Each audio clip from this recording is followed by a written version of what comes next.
Alhamdulillahi Rabbil Alamin.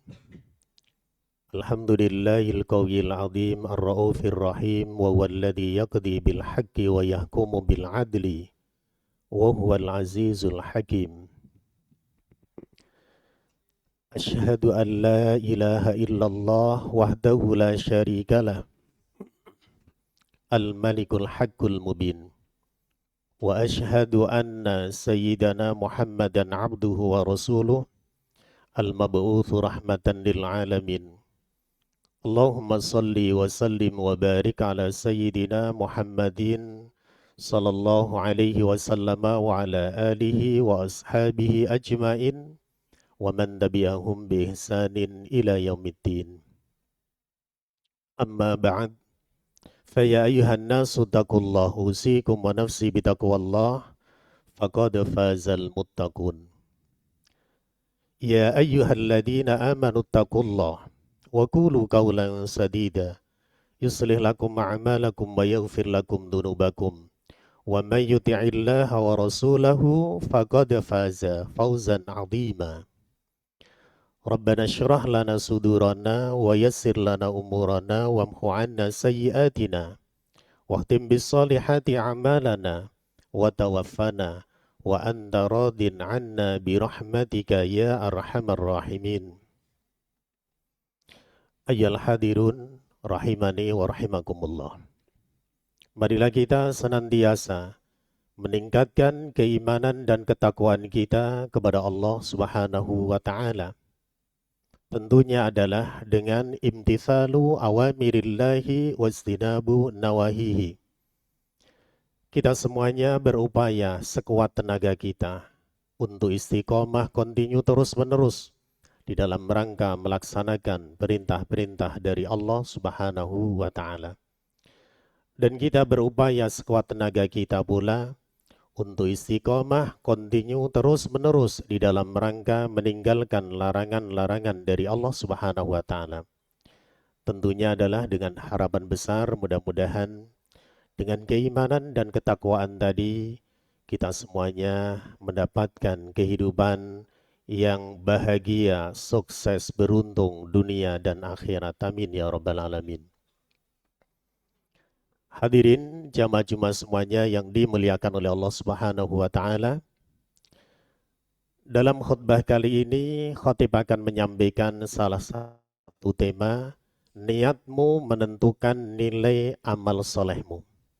Hadirin yang dimuliakan oleh Allah Subhanahu wa taala.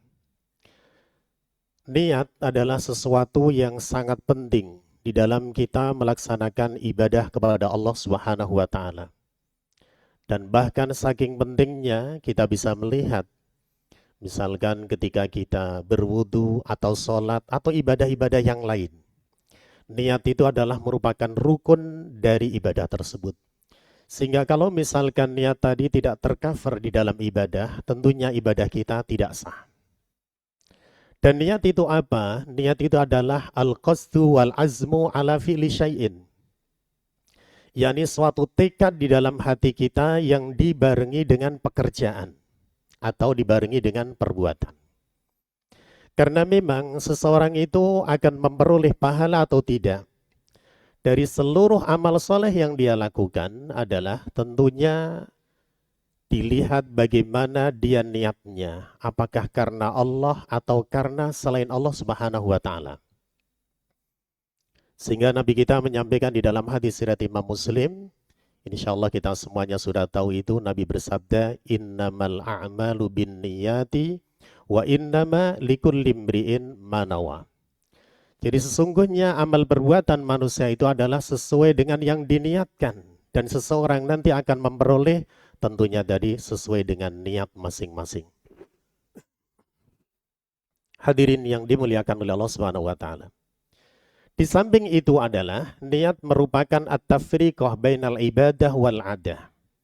Jadi niat itu bisa membedakan kegiatan kita ini merupakan ibadah kepada Allah atau hanya sekedar ada, hanya sekedar kebiasaan. Contoh misalkan ketika kita nanti di masjid ini selesai sholat Jumat, kita duduk-duduk di masjid sini. Apakah niatnya itikaf karena Allah sehingga nanti bernilai ibadah di sisi Allah? Atau niatnya hanya sekedar ngadem misalkan. Hanya sekedar istirahat. Kalau niatnya hanya sekedar ngadem atau istirahat, maka yang diperoleh hanya itu. Tidak ada nilai ibadah di sisi Allah Subhanahu wa taala. Contoh lagi misalkan niat ini merupakan at-tafriqah bainal ibadatain. Niat adalah merupakan pembeda antara dua ibadah. Ketika kita misalkan bagi tadi, kita ini melaksanakan sholat 2 rakaat. Niat kita di sini adalah sebagai sunnah qobliyah subuh atau sholat wajib yaitu sholat subuh. Jadi yang menentukan di situ adalah niat kita. Jadi niat tadi pembeda antara satu ibadah dengan ibadah yang lain. Atau ketika kita beramal, jadi sebagian harta yang kita keluarkan tadi, niatnya itu adalah sebagai zakat kita atau hanya sedekah tatawuan sukarela yang kita keluarkan. Tapi kalau misalkan kita hanya mengeluarkannya sekedar sedekah, tentunya kewajiban zakat yang Allah wajibkan kepada kita masih harus kita keluarkan nanti dari harta kita. Itu salah satunya tadi, fungsi daripada niat di dalam ibadah kita. Memang tadi secara umum seluruh ibadah yang kita lakukan itu harus pakai niat. Ada juga memang di situ tidak menggunakan niat, walaupun misalkan diniati dengan niat yang baik, tetap itu tidak baik. Tapi tadi secara umum kalau ibadah harus menggunakan niat. Contoh misalkan perbuatan yang haram. Perbuatan haram itu kita niati walaupun niatnya ibadah ya tetap haram. Misalkan contohnya adalah seseorang korupsi atau mencuri harta orang lain.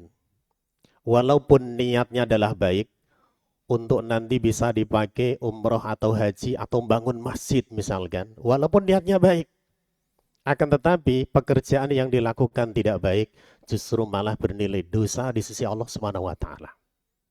Akan tetapi tadi pekerjaan kita yang sifatnya misalkan mubah atau mungkin yang sifatnya makruh, jadi tentunya kita telah faham di dalam hukum syariat kita. Di dalam hukum syariat kita itu ada 5 hukum syariat, ada wajib, di mana ketika kita ini melakukannya akan mendapatkan pahala, kalau kita meninggalkannya berdosa. Misalkan contoh sholat Jumat seperti ini. Ada juga di antaranya sunnah, kalau kita menjalankannya bernilai pahala di sisi Allah, kalau kita tidak melakukannya tidak berdosa. Ada juga yang sifatnya haram dari hukum syariat kita tadi. Kalau kita melakukannya dosa, kalau kita meninggalkannya mendapatkan pahala di sisi Allah. Contoh misalkan katakan yang mubah. Mubah itu adalah perkara yang istilahnya di sini kalau kita melakukan tidak mendapatkan pahala, tapi kalau kita meninggalkannya pun juga tidak berdosa. Atau kebalikannya. Ketika kita melakukan tidak berdosa, kalau meninggalkannya juga tidak berpahala.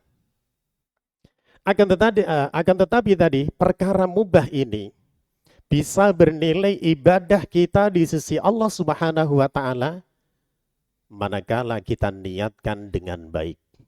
Contohnya misalkan kita makan atau minum, ini adalah perkara yang mubah. Jadi sehari kita mau minum atau makan sekali, 2 kali, 3 kali sesuai dengan kebutuhan kita. Atau tidur misalkan, sehari mau tidur 1 jam, 2 jam, 5 jam, 8 jam, urusan masing-masing sesuai dengan kebutuhannya. Tapi tadi perkara yang mubah seperti ini, tidur kita, makan kita, insya Allah akan bernilai ibadah di sisi Allah Subhanahu wa taala kalau kita niatkan dengan niat yang baik. Contoh misalkan kita tidur malam, kemudian ketika kita tidur kita sudah niatkan, mudah-mudahan dengan tidur ini nanti badan kita bisa menjadi fit, kemudian bisa bangun malam untuk melaksanakan qiyamul lail, untuk melaksanakan ibadah, berzikir kepada Allah, munajah, takarrub kepada Allah. Ini adalah perkara mubah tadi tidur kita. Di situ bernilai ibadah di sisi Allah yang luar biasa. Walaupun misalkan tadi ternyata kita tidak bangun untuk melaksanakan qiyamul lail. Di dalam hadis Nabi disampaikan, di dalam salah satu riwayat yang disampaikan oleh Imam Nasai dengan sanad yang sahih, maka orang seperti itu tadi karena niatnya yang baik walaupun itu perkara mubah, dia sudah mendapatkan pahala qiyamul lail di malam itu. Wa kana naumuhu shadaqatan, atau wa kana naumuhu alaihi shadaqatan. Jadi tidur dia tadi merupakan sedekah dari Allah Subhanahu wa taala, walaupun tadi itu perkara mubah. Begitu pula sebaliknya, perkara wajib, kalau kita melakukannya di situ adalah niatnya bukan karena Allah, maka tusawwiruhun niyah. Jadi itu akan menjadi kecil disebabkan niat yang tidak baik.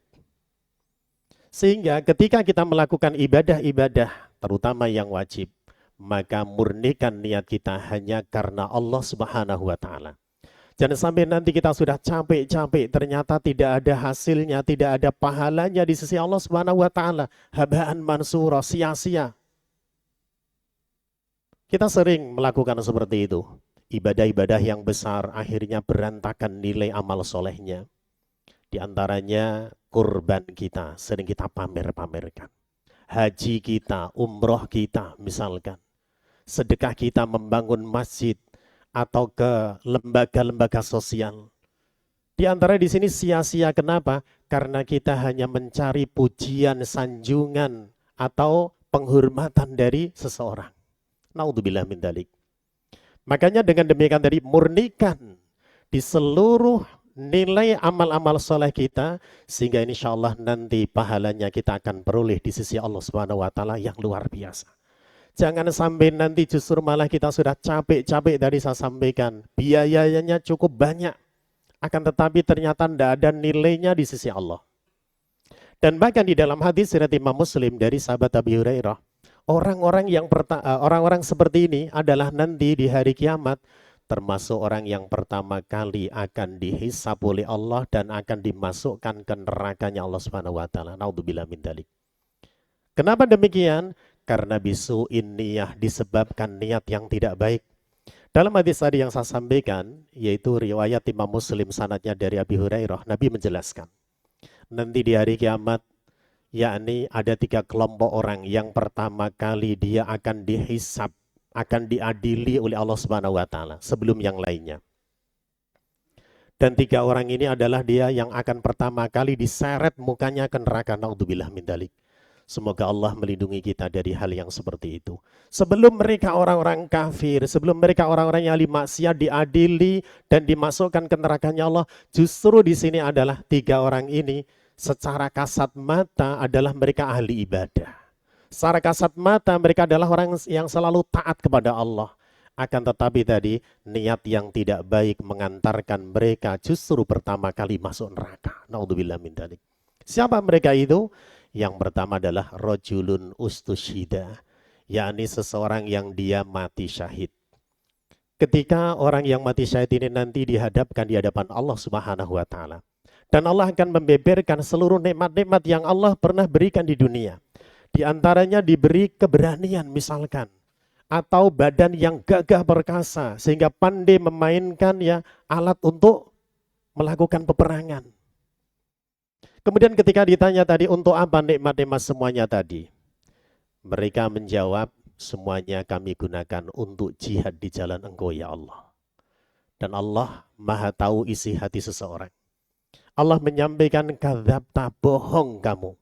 Akan tetapi waktu itu kamu berperang hanya supaya dipanggil atau disebut sebagai jariun, yakni seseorang yang dia pemberani atau pahlawan misalkan. Dan ini sudah Anda dapatkan di dunia. Anda dipanggil sebagai pahlawan misalkan, atau orang pemberani, orang-orang yang selalu memikirkan urusan bangsa, negara, dan agama.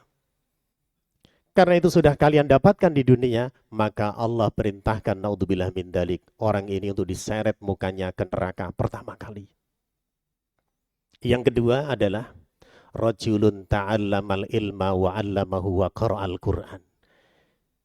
Yang kedua ini adalah naudzubillah min dzalik sebagai peringatan dan cambuk untuk para dai, para khatib, para penceramah, para guru-guru yang mereka niatnya bukan karena Allah.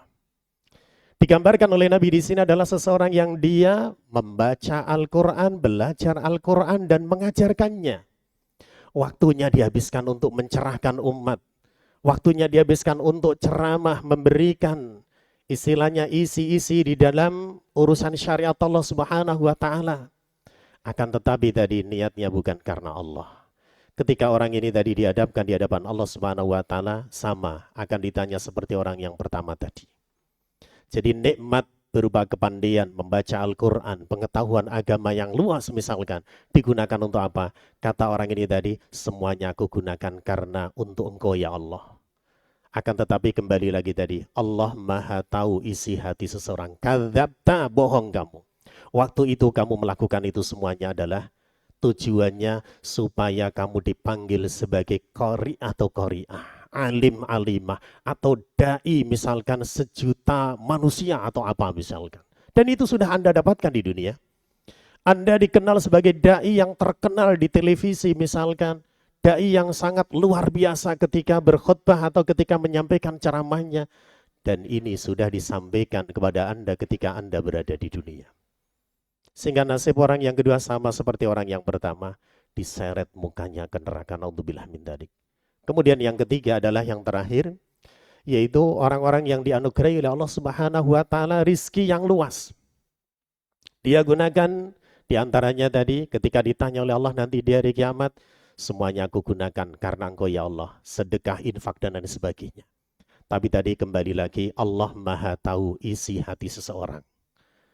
Jadi orang ini tadi ketika dia berinfak dan bersedekah, dia niatkan tujuannya supaya dipanggil sebagai orang-orang yang dermawan. Orang-orang yang selalu memikirkan urusan orang lain. Tentunya nasibnya sama orang yang ketiga ini dengan orang yang pertama dan orang yang kedua. Naudzubillah min dzalik, hadirin yang dimuliakan oleh Allah Subhanahu wa taala. Sehingga dengan demikian tadi memberikan peringatan kepada kita. Ibadah apapun yang kita lakukan, baik itu sifatnya adalah wajib atau sunnah atau mubah, maka harus kita niatkan semuanya adalah karena Allah. Bukan karena jabatan, pangkat, kedudukan, karena urusan manusia, biar disanjung dan lain sebagainya. Sehingga kalau misalkan ada niat seperti itu, maka nilai amal ibadah kita yang semula adalah luar biasa di sisi Allah, akhirnya berubah sia-sia, tidak ada manfaatnya sama sekali. Naudzubillah min dzalik. Hadirin yang dimuliakan oleh Allah Subhanahu wa taala, itulah khutbah singkat yang saya sampaikan. Mudah-mudahan Allah Subhanahu wa taala memberikan manfaat, memberikan keberkahan. Ilmu yang kita dalami, kita telaah, kita kaji, Allah jadikan ilmu tersebut nafi'an lana wa liusratina wa lijamil muslimin wal muslimat fid dunya hatta akhirah. Amin ya rabbal alamin. Dan di khutbah yang pertama ini saya tutup dengan firman Allah Subhanahu wa taala. Surat Al-Asr, surat Al-Asr ini memberikan penjelasan dan peringatan kepada kita bahwasanya manusia kondisinya akan merugi di hadapan Allah Subhanahu wa taala kecuali mereka adalah orang-orang yang beriman dan beramal soleh dan saling memberikan wasiat di dalam kebenaran dan wasiat di dalam kesabaran karena Allah Subhanahu wa taala. Mudah-mudahan kita semuanya dianugerahi oleh Allah Subhanahu wa taala hati yang bersih, hati yang mau dinasihati, hati yang ketika menerima nasihat bisa menerima dengan baik dan kemudian bisa mengamalkannya dengan bimbingan dan taufik dari Allah Subhanahu wa taala sehingga kita digolongkan termasuk orang-orang yang mendapatkan as-sa'adah al-haqiqiyah fid dunya hatta al-akhirah. Amin ya rabbal alamin. A'udzu billahi minasyaitonir rajim. Bismillahirrahmanirrahim. Wal 'asri innal insana lafi khusrin illa alladhina amanu wa 'amilus solihati wa tawasaw bil haqqi wa tawasaw bis sabr. Barakallahu li wa lakum fil Qur'anil azim wa nafa'ani wa iyyakum bima fihi minal ayati wa dzikril hakim wa taqabbala minni wa minkum tilawatahu innahu huwas samiul alim. Aqulu qawli hadza fastaghfirullahal azim li wa lakum wastaghfiruhu innahu wal ghafurur rahim.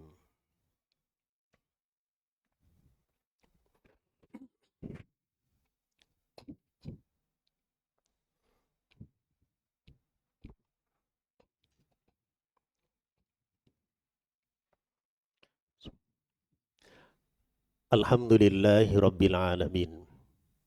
Alhamdulillahi ala ihsanih wa syukru lahu ala fadlihi wa amtinani.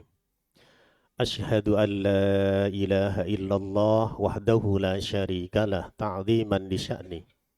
Wa ashhadu anna sayyidana Muhammadan abduhu wa rasuluh adda'i ila ridwanih. Allahumma salli wa sallim wa barik ala sayyidina Muhammadin sallallahu alaihi wasallam wa ala alihi wa ashabihi wa ikhwani wa la hawla wa la quwwata illa billah. Amma ba'd. Faya ayuhan nasu taqullah usikum wa nafsi bitaqwallah faqad fazal muttaqun. Ya ayyuhalladzina amanu taqullaha haqqa tuqatih wa la tamutunna illa wa antum muslimun.